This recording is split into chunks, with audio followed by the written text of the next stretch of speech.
Hey guys, my name's Steph, I'm Botanist Cool. Today, we're getting big numbers for big damage.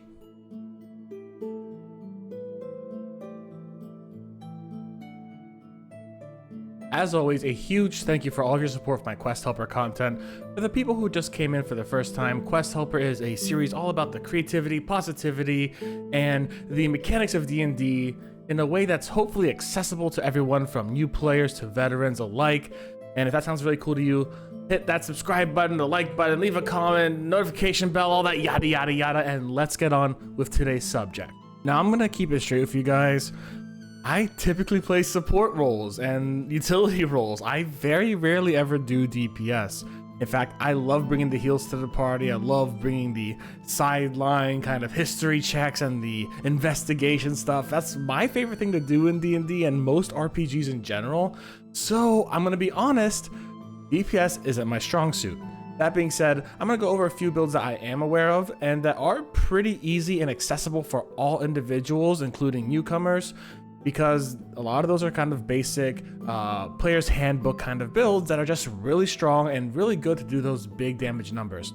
What I'm gonna do is I'm gonna read it right off the computer, and then we're gonna go on by it and really talk about what each build has to offer. Now guys, this is gonna be a little bit of a shocker for you, just a wee bit. We're gonna build a fighter for one of these builds. Yes, fighters do an insane amount of DPS damage and are fantastic at their job. In fact, off on the first level, you already get bonuses to your DPS should you choose to take them. That's with the fighting style feature that you get as a fighter. At second level, you get an action surge feature, which basically means you have to do your action again. At third level, you get a martial archetype feature, which basically determines how you fight and what your role is in the party, because fighters, even though a lot of them are just hitting and stabbing and stuff, can have a diverse amount of roles, including archery and sneaking and magic and stuff like that, but we're not going to go for that today. We're just going to pure melee DPS build with a little bit of intrigue on the side. At level 5, at level 11, and level 20, you get extra attacks. Beautiful. 4 attacks in 1 turn by level 20, that's amazing. And that's not including things like Indomitable, which you're gonna get as a feature, and another action surge, which is just great. Now the thing about action surge is it lets you redo an action. Some DMs include the extra attacks on that action, some don't. It's wild and there's a lot of fun stuff to do with it, so it's kind of broken and it's beautiful. That being said, let's go straight down the list. And the first thing we want to do when we're talking about the DPS is we want to talk about that fighting style. My personal opinion is you want to take either dueling or great weapon fighting. Both of these are fantastic choices, and there is another great choice, but these are my 2 personal favorites. Dueling is, and I'll just read it off the website here. When you are wielding a melee weapon in one hand and no other weapons, you gain a +2 to damage on rolls with that weapon. Shield, sword, bam, extra damage, nice and easy. Great weapon fighting. When you roll a 1 or 2 on a damage dice for an attack you make with a melee weapon that you are wielding with 2 hands, you can re-roll the die and must use that new roll, even if the new roll is a 1 or 2. The weapon must be 2-handed or versatile for you to gain this benefit. This is amazing. You have a 2d6 weapon, you get a 5 and a 1. All you gotta do is reroll that 1. You make it a 4. That's an extra 3 damage. And that happens all the time. It is amazing. Anytime you roll a 1, that's just a great bonus. Now, the other one I thought was pretty good was 2-weapon fighting, where if you engage in 2-weapon fighting, you can add your ability modifier to the damage of the second attack. The reason why I don't find this to be as good is because there might be opportunities for you to be disarmed with significantly greater ease, and then you lose that entirely. If you lose your offhand weapon, you might not be able to really get that back with that significant amount of ease that you would if you had a 2-handed weapon or just 1-handed weapon and a shield. I think it's a little bit worse of a situation, but that being said, it can work 100% and gives you that ability modifier, which is eventually going to be a +5 due to your strength modifier, right? Or if you're going for a dex build, your dexterity modifier if you're doing like 2 finesse weapons. 100% very viable. I personally prefer the other ones, but that's up to you, of course. Action surge, as I mentioned before, you can use this feature. You must finish a short or long rest before you can use it again. On your turn, you take just an additional action. That's it. You take one extra action. Some DMs include the extra attacks that you get later on in that extra action. Some don't. It's wild. Have fun with it. See what you can get away with and talk to your DM. Make sure they're aware of what's going on. And if you gotta, look up the rules and see other opinions, so on and so forth.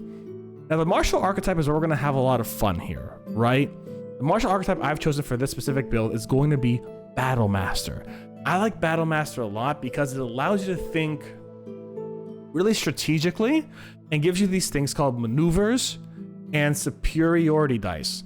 Now you're gonna hear me really mess up the word superiority dice a lot, so get ready for that.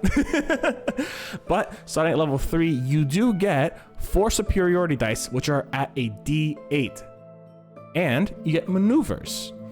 You can learn 3 maneuvers of your choice, and you can learn 2 additional maneuvers at level 7, 10, and 15.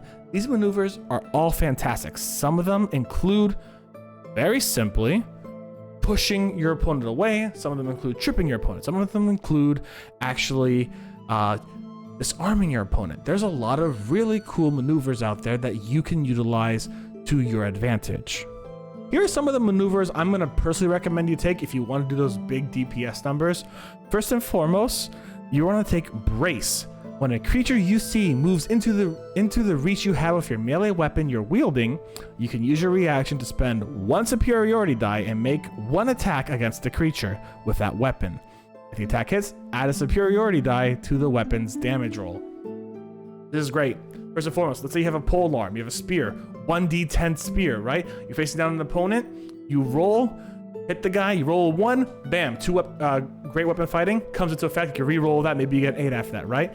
Then you add a 1d8 in damage. That is just a potential extra 8 damage. Even if you just get 1 extra damage, that's 1 extra damage you didn't have before. It is a fantastic add, and it takes their turn to activate it. You don't need to activate it on your turn. This is just an extra bonus attack you can make free of charge. This is beautiful. You're gonna see me do a lot because these are just great ways of doing a massive amount of damage.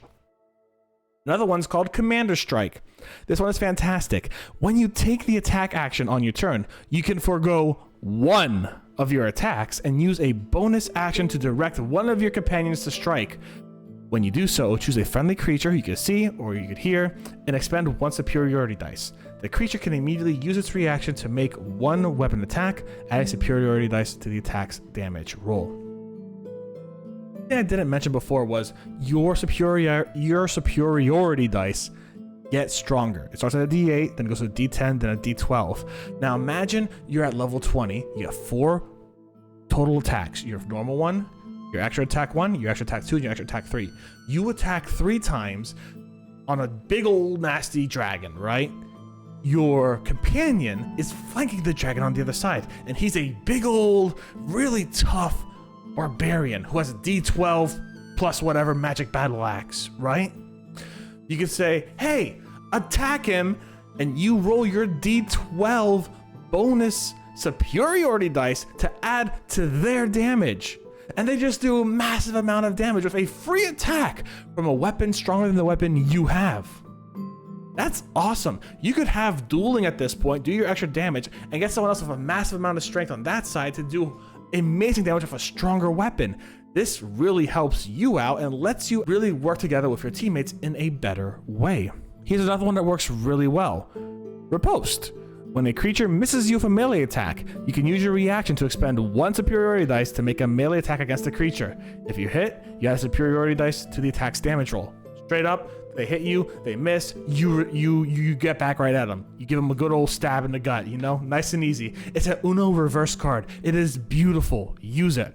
And then sweeping attack. When you hit a creature with a melee attack weapon, you can expend 1 superiority die to attempt to damage another creature with the same attack. There's another creature within 5 feet of the original target and within your reach. Original attack roll would hit the second creature. It takes damage equal to the number you roll in your superiority dice. That could be an extra 8 damage if you get a maximum of 8. That could be 4, that could be 10, that could be whatever, depending on your level. This is just added bonus on top. And the really cool thing is it gives you a level of crowd control and damaging the person next to you. If you have 2 weak enemies in front of you, and your wizard behind you or your ranger's out of arrows or whatever's happening behind you, they're out of whatever they got to do, a sweeping attack might really level the playing field and take out 2 enemies at the same time if they're both weak, or at least give your really tired ranger who only has a slingshot and rocks now a moment to throw a rock and get that last 4 damage in when you've really weakened up one of the enemies. It is a very useful skill. So the Battle Master, while it doesn't give you fancy crit rates or anything like that, it really does give you the ability to work with your team, control your surrounding, and maneuver yourself in a position that really gives you optimal DPS for this build, and it is absolutely beautiful.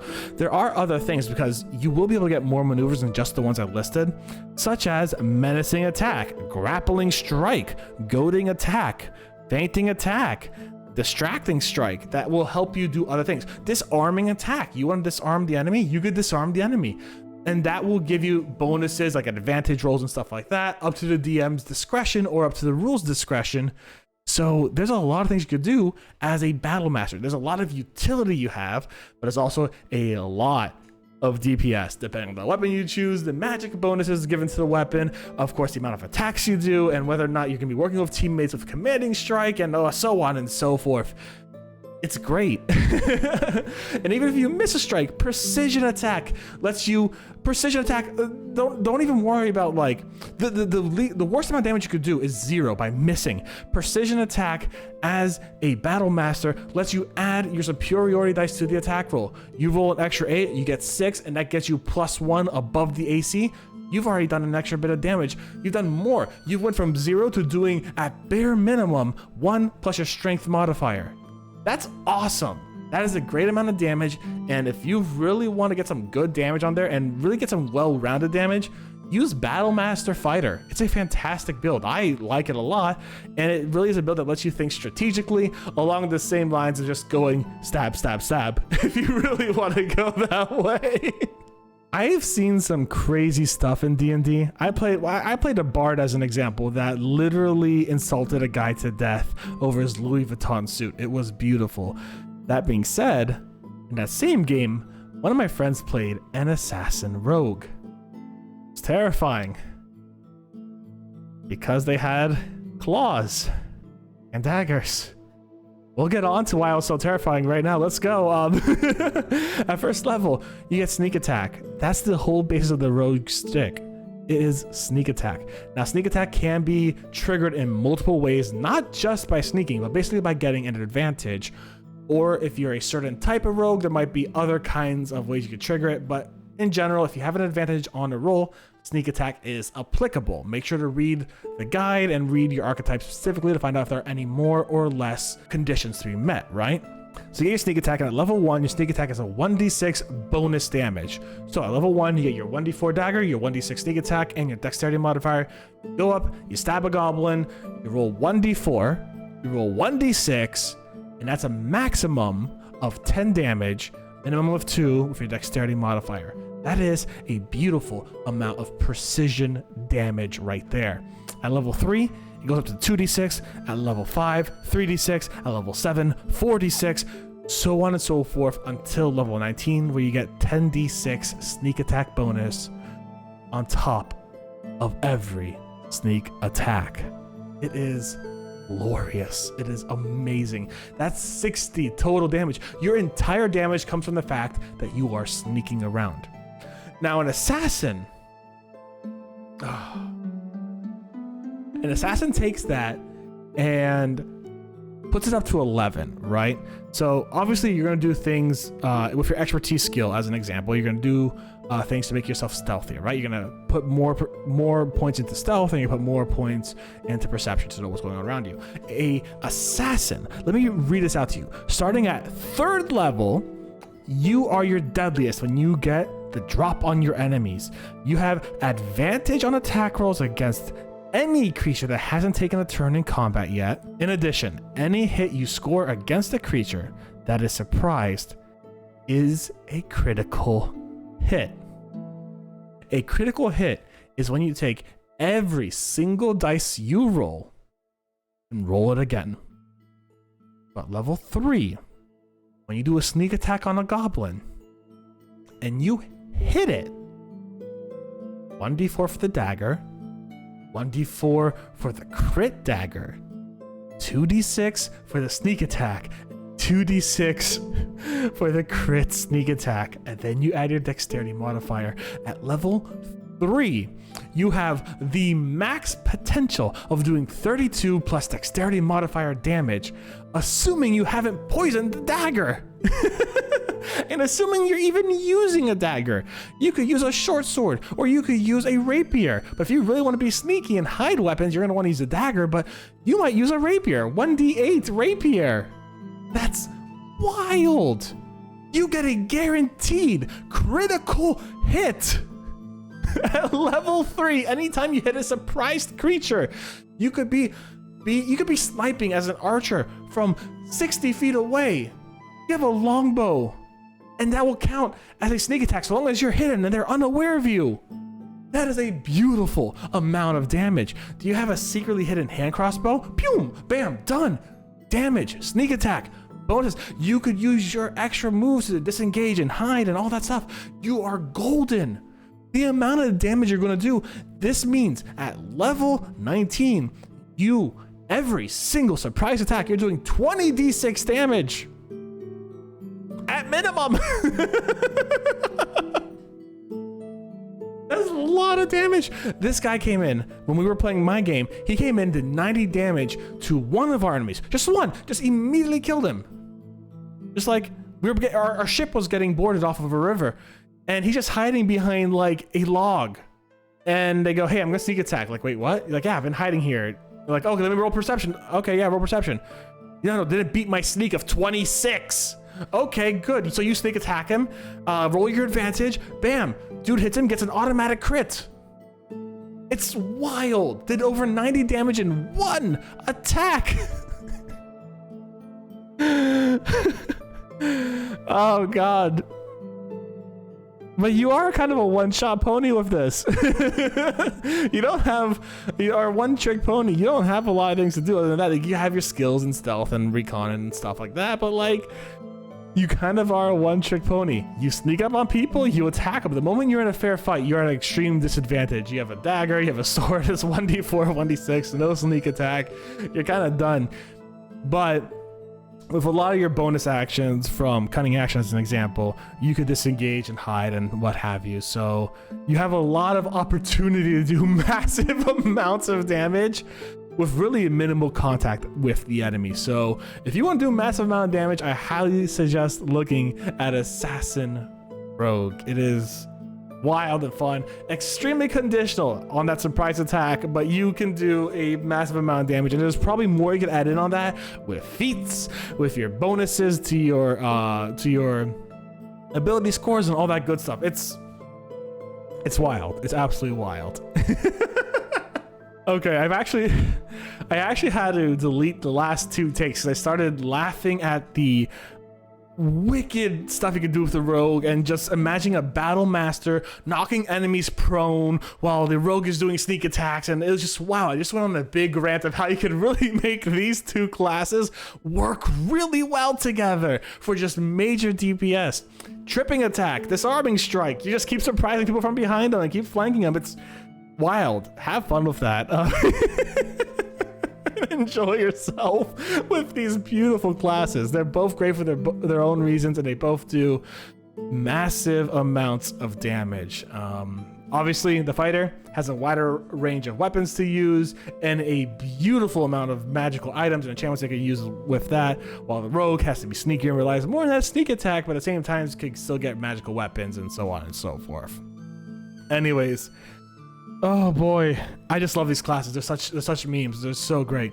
If you guys enjoyed that, leave a like, comment, subscribe, yada yada, YouTube notification bell, and tell me, which would you rather play in the comments? Would you rather play a battle master who uses tactics and damage to really control the battlefield and even do some crowd control on the side, or would you rather do a rogue assassin who you can't fight fairly, but if you stay far away enough and get those sneak attacks in, you might just be able to hold your own and take down a lot of enemies? Which would you rather play? Tell me in the comments down below, and I'm gonna see you guys next week for some more D&D goodness.